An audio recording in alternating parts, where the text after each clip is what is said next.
한 따라하시겠습니다. 주님을 닮아가는 교회. 주님을 닮아가는 교회. 닮는다는 것은 긍정적인 면과 부정적인 양면이 있습니다. 다시 말씀드리면 닮을수록 좋은 경우가 있는가 하면 닮을수록 나쁜 경우가 있습니다. 근데 중요한 것은 좋은 것은 닮기가 상당히 어렵고 나쁜 것은 닮기가 쉽다는 이야기입니다. 그리고 이 세상에는 좋은 사람이나 좋은 일을 닮는 사람의 수보다 그 반대의 경우에 속하는 사람들의 수가 훨씬 더 많다는데 우리 사회에 문제가 있습니다. 전 세계적으로 우리 기독교인 수가 24억이라고 합니다. 전체 이 지구상의 인구의 33%가 그리스도인입니다. 우리나라의 경우는 기독교인의 수를 1000만 명으로 봅니다. 그게 좀 못 미치고 가게는 1200만이라고 하는 말까지 있었습니다만, 그러나 그 가운데 예수님을 닮은 사람이 몇 명이나 되는지 감히 두렵고 떨리는 마음을 가질 수밖에 없습니다. 여러분, 신앙생활이란 한마디로 말하면 예수님 닮고 예수님처럼 살겠다는데 그 의미가 있습니다. 신앙생활에서 화려하게 그리고 많은 물질의 복을 받고 하는 이런 것들이 아니라 신앙의 근본적인 의미는 예수님을 닮는다는 데 있습니다. 사람들은 비슷한 조건만 보아도 반기고 그리고 좋아합니다. 성씨가 같으면 종씨라고 좋아합니다. 고향이 같으면 동양인이라고 반깁니다. 동성동본이면 한 핏줄이라고 반깁니다. 출신 학교가 같으면 동기라고 좋아합니다. 취미가 같으면 뭐라고 그럽니까? 동호인이라고 좋아합니다. 신앙생활에도 가만히 살펴보면 이와 비슷한 점이 있습니다. 예수님을 닮고 싶은 사람들과 예수님을 사랑하는 사람들을 서로 만나면 그렇게 반갑고 기쁘고 즐겁습니다. 여행을 하다가도 예수 믿는 사람을 만나면 그렇게 반갑습니다. 해외여행을 하다가도 외국인인데 문화나 언어나 모든 게 다르지만은 그리스도인이라 그러면은 그렇게 반가울 수가 없습니다. 기독교인의 신앙의 완성과 정점은 예수님을 닮는 데서 성립합니다. 예수님을 닮고 싶은 사람들과 사랑하는 사람들, 그들과 더불어 살아간다는 것은 우리 그리스도인들이 행복하다는 삶을 고백할 수가 있습니다. 예수님을 닮으면 예수님처럼 열심히 있고 그리고 예배에 열심히 참여하고 예수님처럼 예수님 닮으면 기도 안 할 수가 없고 전도 안 할 수가 없습니다. 예수님을 닮으면 직분도 잘 감당하게 되고 교회도 열심히 봉사하게 되고 사랑을 베풀고 말씀대로 순종하게 되어집니다. 왜? 예수님이 그렇게 사셨기 때문에. 예수님이 땅에 오셔서 마가복음이나 마태복음에 보면은 항상 복음을 전하다가 밤이 되면 기도하셨고 병자를 고치시고 어려운 사람 돌봤고 사랑이 궁핍한 사람들에게 사랑을 베풀어 줬습니다. 우리의 비극은 주님을 닮지 못한 데서 온다고 해도 틀린 말이 아닙니다.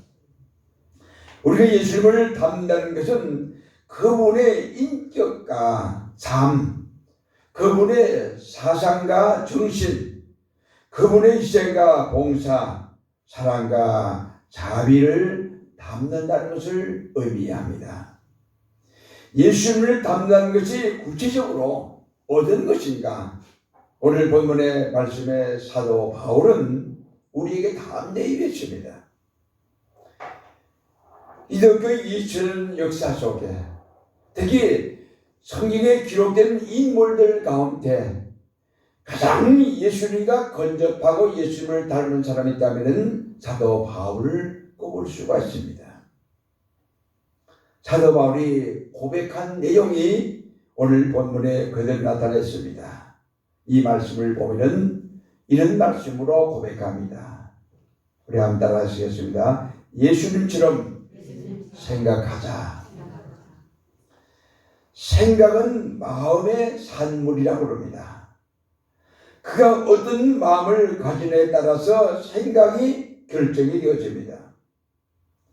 악한 마음은 악한 생각을 만들어냅니다. 그래서 사도 바울은 빌립보서 2장 5절에 너희 안에 이 마음을 품으라 곧 그리스도 예수의 마음이니 그랬습니다. 주님의 마음을 본받고 헤아리는 것이 예수님을 닮는 겁니다. 사람마다 자기 생각이 있습니다. 그리고 생각대로 행동하고 또 나름대로 결단을 합니다. 그러나 예수를 닮으려면, 그리스도인이 예수를 닮으려면 내 생각보다 예수님의 생각이 어떤가를 먼저 헤아리는 마음이 필요합니다. 어떤 행동을 하기 전에, 어떤 말을 하기 전에 예수님은 이럴 때 어떻게 했을까라는 생각을 하는 것이 그리스도인의 마음입니다. 예수님의 생각을 헤아리고 그 생각을 따라가는 것이 바로 예수님의 사람들입니다. 그리스도인들입니다. 예수 믿는 껍질만 쓰고 있지 진실로 그 속에 그리고 그 삶 속에는 그리스도의 마음이 없다면 진정한 그리스도인이라고 말할 수가 없습니다. 우리는 겉으로도 그리스도인이고 생각도 그리스도인이고 마음도 그리스도인이고 우리의 삶 전체가 그리스도인으로의 삶을 살아가는 주님의 사람이 되어야 할 필요가 있습니다. 예수님처럼 생각하자. 예수님처럼 생각하자. 여러 가지 많은 생각이 들다가도 예수님은 어떻게 생각했을까? 이런 마음을 갖는 것이 그리스도의 마음입니다. 한 주간 내내 우리의 삶을 돌아보면서 예수님의 그 생각, 예수님의 생각을 닮으려는 마음, 이것이 무엇보다 필요한 줄 알고 한 주간 하루하루 살아가면서 예수님처럼 생각하는 여러분이 되시길 바랍니다. 두 번째로 따라하셨습니다. 예수님의 삶을 따라가자. 사도 바울은 내가 그리스도를 본받는 것 같이 너희는 나를 본받으라 그랬습니다. 바울은 자신이 예수님을 본받았대요. 그러면서 고린도 교회에 너희도 나를 본받으라 그럽니다. 왜냐? 바울 안에는 그리스도가 계시기 때문에 바울을 닮는 것 자체가 곧 그리스도를 닮는 것이라고 증거한 겁니다. 바울이 내가 그리스도를 본받았다고 말한 것은 예수님의 얼굴이나 예수님 어떤 신장이나 체형을 본받았다는 뜻이 아닙니다. 물론 20년, 30년 동쪽하고 동락하다 보면은 얼굴도 취미도 식성도 닮아갈 수가 있습니다. 그러나 그것은 부분적인 외형적인 닮음에 끝나고 맙니다. 어떤 부인이 결혼한 지 32년이 됐어요. 강산이 3번이나 변하는 그런 결혼 생활을 했어요. 근데 남편과 자신의 반찬을 따로따로 만든다고 합니다. 남편은 된장찌개를 좋아하고 즐기는데 자기는 된장찌개 냄새만 맡으면 골치가 아프고 구역질이 나기 때문에 밖에서 된장찌개를 사 먹고 오라고 그러기도 하고, 집에서 만약에 끓일 경우에는 주방 밖에 베란다에서 끓여 따로 먹게 했다고 하는 이야기입니다. 여러분, 있을 수 있는 일이긴 합니다만 그러나 보통 일은 아니죠.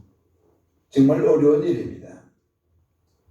지방마다 음식의 맛이 다릅니다. 또 작고 맵고 하는 종류도 다릅니다. 윗지방, 즉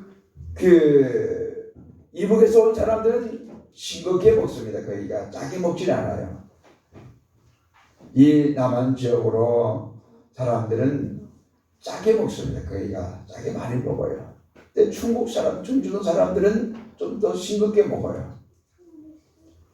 경상도 사람들은 작고 맵지 않은 맛이 없다고 그래요. 아무리 맛있는 음식도 작고 맵지 않은 맛이 없다고 안 먹습니다. 얼마나 이 부부가 그렇게 30년 넘게 살았는데 불편하고 어려웠겠습니까? 문제는 예수님의 삶이 아무나 손쉽게 담고 따를 수 있는 범인의 삶은 결코 아니라는 것을 우리는 압니다. 누가 주님처럼 살 수 있고, 누가 주님처럼 말할 수 있고, 누가 주님처럼 죽을 수 있고, 누가 주님처럼 모든 걸 포기할 수가 있겠습니까? 어렵습니다. 예수님처럼 산다는 것 자체는 어떤 의미에서 불가능합니다. 주님의 삶은 한마디로 하나님 중심의 삶이었고 이타 중심의 삶이었습니다. 사도 바울은 그 삶을 본받았다라고 고백을 한 겁니다. 그리고 예수님을 닮는다는 것은 예수님처럼 살고 말하고 죽고 포기한다. 이걸 다른 말을 좀 더 쉽게 예수님을 닮는다는 의미에서 생각해 보면은 하나님 중심으로 살자.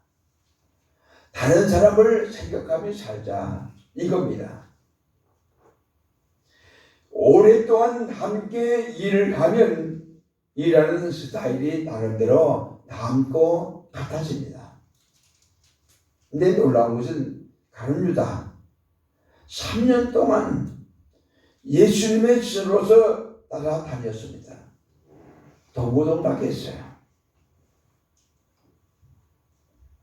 근데 그런 예수님을 닮지 못했어요. 예수님을 팔아버렸습니다. 배신했습니다. 이 가룟 유다의 이야기는 곧 누구의 얘기냐? 우리들의 이야기라고 할 수가 있습니다. 예수 믿고 목사가 되고 장로가 되고 집사가 되고 권사가 되어서면서도 그렇게 그리고 짧게는 3년에서 30년 40년 평생 동안 길고 긴 세월 동안 교회를 다녔습니다. 예수를 믿었어요. 근데 가만히 우리 자신을 살펴보면 예수 닮은 모습이 정말 얼마나 되는가 생각해 보면 부끄러울 수밖에 없습니다. 송구하고 또 죄송하게 짝이 없는 우리들의 모습입니다. 예수님을 닮는 것이 무엇일까? 저는 이 말씀을 준비하면서 예수님을 닮은 구석이 정말 있느냐 내 자신을 살펴보았어. 그랬더니 별로 없더라고요. 자책을 했어요. 평생 동안 아동부 도약교로부터 시작해서 지금까지 신앙생활을 해왔는데 예수님을 닮은 구석이 별로 없어요. 내 눈을 말한 게 없더라고요. 보니까 신앙생활의 실패가 아닌가라는 생각을 해봅니다. 그 한 가지 위로가 되는 것은 그래도 예수님을 닮으려고 애를 썼다는 것, 예수님을 닮으려고 노력했다는 것, 예수님을 닮기 위해서 많은 생각을 했다는 것, 이것이 마음의 위로가 되고 힘이 되더라고요. 우리들의 오해와 문제는 예수 그리스도를 따르고 예수를 닮으면 예수님처럼 산다고 한다면 어떤 오해가 오느냐, 이런 오해를 할 수가 있습니다.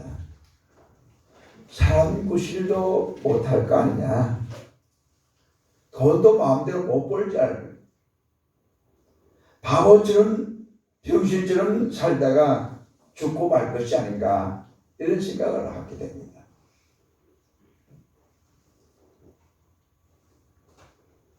제가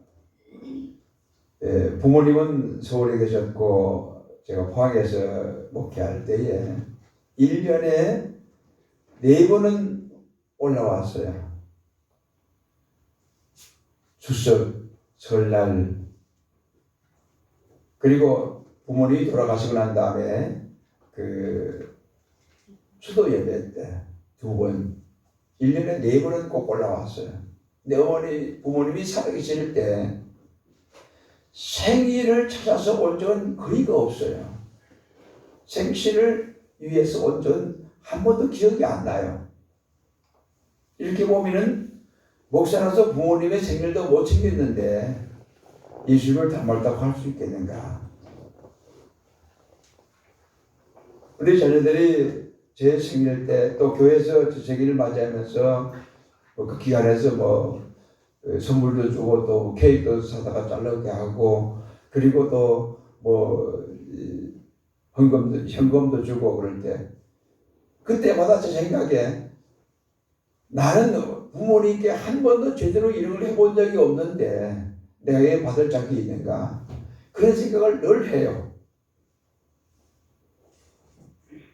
그게 사람 구실을 못하지 않느냐, 자녀 구실을 하지 못하지 않느냐, 돈도 마음대로 못 벌잖아요. 목사는 또 교인들은 신앙생활 하면 바르게 살아다 보니까 안 믿는 사람들은 이익을 많이 남기면 되잖아요. 근데 믿는 사람들은 이익을 많이 남길 수도 없잖아요. 양심이 갇히게 되니까. 신앙생활 잘하고 예수님을 닮으면 이런 거 못하니까. 그래서 어정중하게 신앙생활 하는 게 아닌가, 이런 오해를 우리가 할 수가 있습니다. 성경은 크게 2가지 구도로 구성이 되어 있습니다.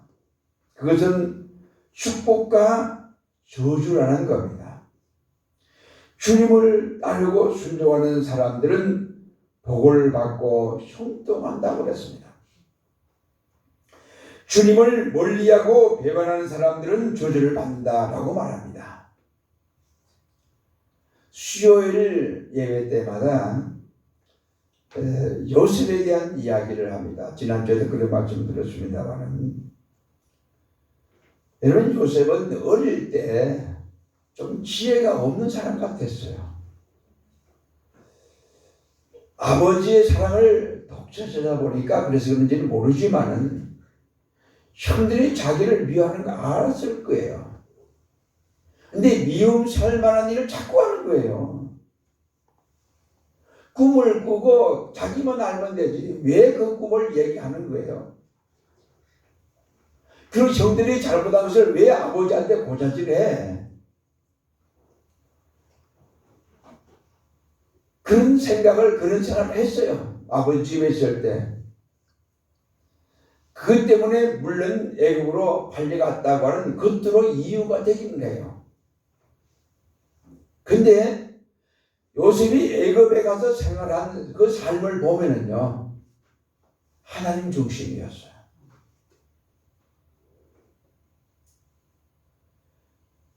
현실에 충실했어요. 가정에 그 종으로 팔려가서도, 억울하게 넘어져고 감옥에 들어가서도 충실했어요. 원망하거나 불평한 적이 없어요. 열심히 현실에 충실했어요. 근데 창세기 39장의 이하에 보면은 하나님이 함께 하심으로 형통하였더라 그랬어요. 요셉이 유혹을 받았어. 보디발의 아내 유혹을 받았어. 그가 고백한 말이 있습니다.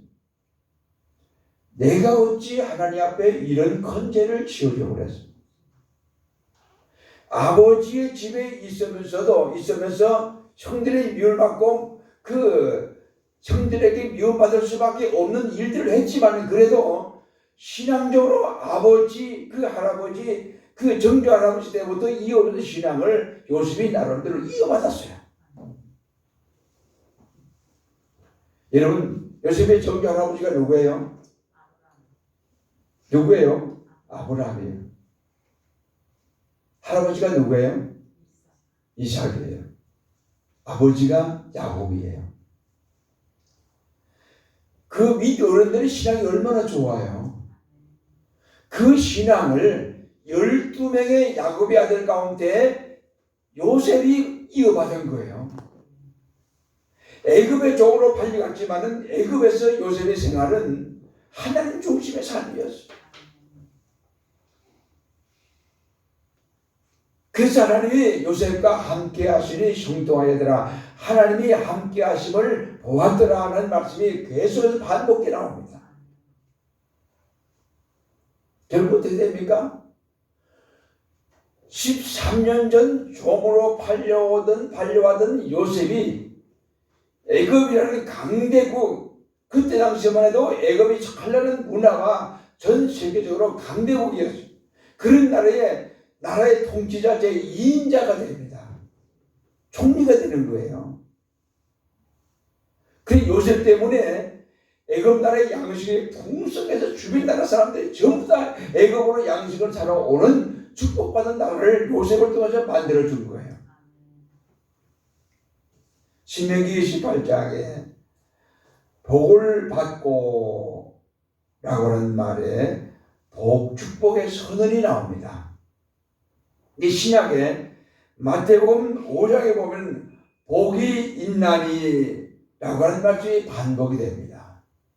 구약의 축복을 선언하고 신약의 그 축복을 말씀해 주셨어요. 복이 있다고 그랬습니다. 예수 그리스도를 닮은 사람이라면 영광과 십자가를 동시에 편견 없이 바라보아야 한다는 이야기입니다. 요셉이 고난의 십자가를 13년 동안 졌어요. 그랬더니 예수님이 십자가를 지고 고난을 받은 것처럼 그 감옥까지 들어가가지고 2년 동안 감옥 생활을 했어요. 그랬더니 예수님이 부활하신 것처럼 요셉이 다시 감옥에서 나오면서 보디발의 집에 가정의 총무로 다시 가는 것이 아니고 어디로 갑니까? 나라의 가장 바로왕 다음으로 높은 자리 총리 자리로 옮겨집니다. 회복이 된 게 아니에요. 더 나은 자리로 올라가는 거예요. 하나님 중심의 삶을 사니까. 예수 그리스도의 십자가의 죽음과 예수 그리스도의 부활의 영광을 함께 볼 수 있는 영적인 눈이 우리에게 떠져야 합니다. 이게 바로 그리스도의 진정한 모습이고 예수님을 닮는 참된 모습입니다. 현세와 미래를 함께 봐야 합니다. 현세는 어렵고 힘들어요. 그리고 미래는 영광이에요. 부부가 예수를 닮으면 사랑이 넘치고 갈등이 해결되어요. 부모, 자식이 예수를 닮으면 행복한 가정이 이루어집니다. 교회가 예수를 닮으면 지상 낙원으로 변하게 되어집니다. 내가 예수를 닮으면 마음과 생활과 모든 삶의 안정과 모든 문제가 형통하게 해결되는 축복이 우리에게 올 줄로 믿습니다. 사랑하는 우리 우리 상고제일 가족 여러분, 부디 예수 그리스도를 닮는 은혜가, 예수 그리스도를 닮는 축복이 우리 모두에게 있기를 주의 이름으로 축원합니다. 아멘. 기도하겠습니다.